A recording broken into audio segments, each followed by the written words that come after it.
Sports, a place where many athletes find success. This is likely the final play that matters. End zone wide open. What a night for Mike Williams. But where there's a winner, there has to be a loser. He came a long way. You hear me? Come here, I love you, bro. Good. It's one thing to watch the game, but another to analyze it. Let's talk about the numbers. You ready? YouTube. What's going on, man? Back at it again with another video with your boy Numbers Fat J, and we have almost completed week 3. Week 3, it was very entertaining this week. What was y'all's favorite game so far? I know the Chiefs-Ravens game is tonight. Please tune into that because I know I'm gonna be tuned in. But what was y'all's favorite game of week 3 so far? Let me know in the comments. While you're down there, if you're new, welcome to my channel. If you've already been here, welcome back. Welcome back. I'm glad to have you back viewing my video. Please hit that subscribe button, hit that notification bell so you can know exactly when I'm dropping my content. I'm here every Monday and Thursday. Y'all know me, it's Numbers Fan J. But anyway, go ahead and get into the Victory Monday for week 3. We got a little bit of news though. Melvin Ingram was put on IR for the Chargers, but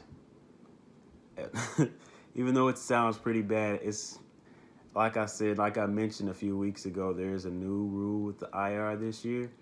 You can be on IR for 3 weeks and come back, and that's what he's supposedly doing with his knee injury. So hopefully he comes back healthy and ready to go. But anyway, let's get into some analysis for these week 3 games. The Dolphins at the Jaguars. So we picked Jaguars, right? We thought Minshew was playing pretty well his first couple games. Apparently, that's just not good enough, right? Apparently not. Dolphins didn't allow any passing touchdowns. 1 interception for that defense. 1 fumble recovery and 4 sacks for the Dolphins defense as they rolled to a 31-13 victory over the other Florida team. The Dolphins really went and won this game. Like I didn't have anything to say here. I didn't have anything to say. The Titans at the Vikings kicked off the early games on Sunday. We picked the Titans. We got this one right. They went to 3 and they improved to 3-0. This is their first win in Minnesota since 1992. Of course, Derrick Henry ran for 119 yards, 4.6 yards per carry, 2 touchdowns, and Gostkowski went 6 for 6, including the game-winning field goal. We're seeing some kickers that have really been playing some ball here in the first few weeks. So take note of that. Take note of that. Bears at Falcons. We picked the Bears. The Bears won 30-26. They also improved to 3-0. The Falcons blew a 16-point lead in the fourth quarter again. It's becoming normal for these guys. I don't know what's wrong with them, but hey, Trubisky got subbed out for Nick Foles, and we saw everything turn around for the Bears. Texans at Steelers. We told you guys the Texans aren't a good football team on either side of the ball right now. The Steelers improved to 3-0. The Texans moved down to 0-3. The Steelers defense only allowed 29 rushing yards. And this sounds like the offense last year for the Texans where they just couldn't run the dang ball. Steelers defense also generated 1 interception, 5 sacks. James Conner ran for 109 yards and a touchdown. Bengals at Eagles was the tie. So we get a tie in week 3, first tie of the 2020 season. Neither team walks out of here with the win, so they're still winless. Carson Wentz once again throws 2 interceptions. He's done that in every game this year so far. Joe Mixon was held to 49 rushing yards and no touchdowns. So just a real stalemate there, right? 49ers at Giants. 49ers back at MetLife Stadium. They won this game 36-9. We picked them. We got it right. 49ers had the ball for 39 minutes and 44 seconds. That is insane. 49ers defense had two fumble recoveries, 1 interception, and only 245 yards total allowed. So a dominant day for the 49ers defense, as well as the offense staying on the field, too. So Raiders at Patriots. We told you about Derek Carr versus Bill Belichick and how tough that is. We picked the Patriots. We got this one right. Patriots won this game 36-20. Raiders lost 3 fumbles. Derek Carr had 2 of them. Josh Jacobs and Darren Waller did not even combine for 100 yards total, and neither one of them scored a touchdown in this game. So just an insane game plan for the Patriots. Watch the football team at the Cleveland Browns. We picked the Browns. They won 34-20. Dwayne Haskins, like I said, hasn't been looking that good. 2 touchdowns, 3 interceptions, and 1 fumble. So that's 4 total turnovers and just 2 touchdowns. Nick Chubb on the other side of the ball had 108 rushing yards, 2 touchdowns. Rams at Bills, the battle of the undefeated teams. 32-35, the Bills pulled this one out. Now, this was a crazy game. The Bills took off to a 28-3 game, just completely exposing the Rams in every facet. Then they allowed 29 unanswered points. They allowed 29 unanswered points, right? Then they came back, and they scored with 15 seconds left to win the ball game. Singletary had 121 yards from scrimmage. Josh Allen had 4 touchdowns and just 1 interception. And the MVP race has already been... 2 people have separated themselves. We'll say that. Josh Allen, as well as the guy that we'll talk about in just a few moments. Panthers at Chargers. Chargers had 3 turnovers in this game. We inexplicably stopped running the ball in the 3rd quarter, man. I don't get it. We only had 3 runs in the whole 3rd quarter. We had 3 drives in that quarter. 2 punts and a field goal. I mean, goodness gracious, running the ball. Like, I thought we were committed to the running game. Now suddenly we just want to let him pass the ball. Like, don't feel pressured by these fans, man. Run the ball. Run the ball. It helps him, and it helps the rest of this offense just settle into the game, right? But anyway, we lost that game with those 3 turnovers, 21-16. Jets at Colts. Colts won this game 36-7. I told y'all it would be no way that the Colts lose to the Jets. Xavier Rhodes had 2 interceptions. Colts defense had 3 interceptions overall. Easy day for them. Phillip Rivers, 17 out of 21, 217 yards and a touchdown. Cowboys at Seahawks. Pick the Seahawks. They won 38-31. They improved to 3-0. Russell Wilson has 14 touchdowns through 3 games.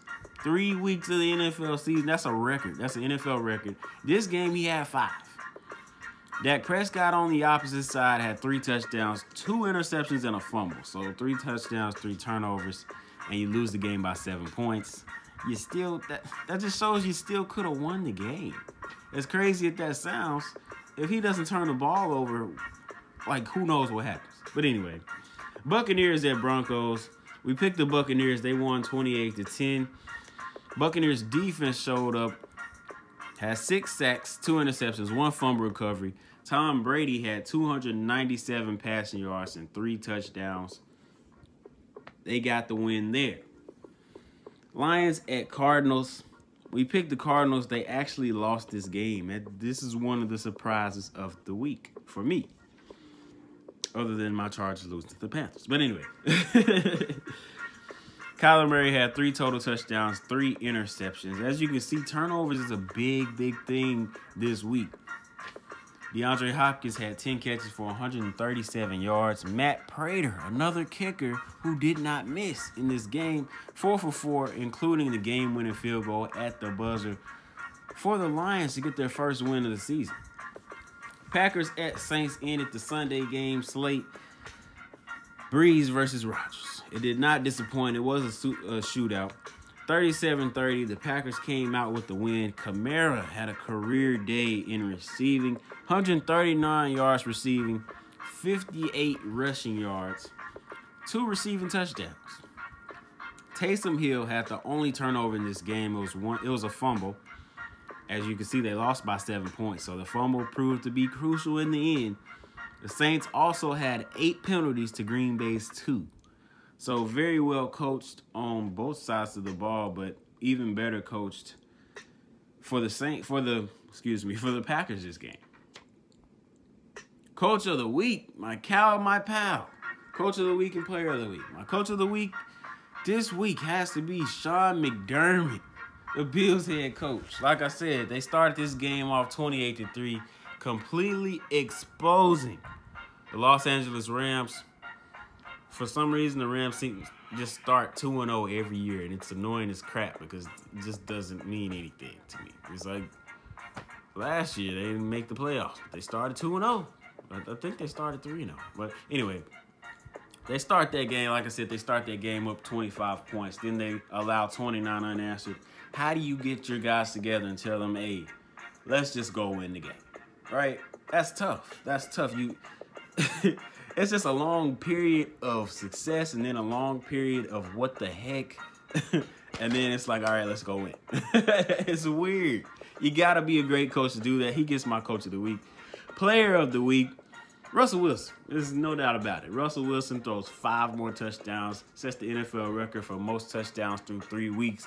It's got to be Russell Wilson. He's my MVP so far. He's playing out of this world. It's incredible. But now to flip the M to a dub. Three most important questions for you from this past week, from week 3, not including the Monday night game. Who, what, and why? Who is responsible for the Vikings 0-3 start?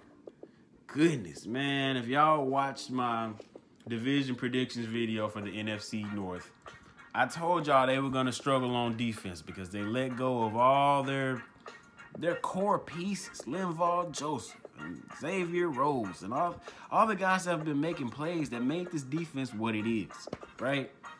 We're seeing this defense get exposed week after week after week. What do the Cowboys need to do to win more?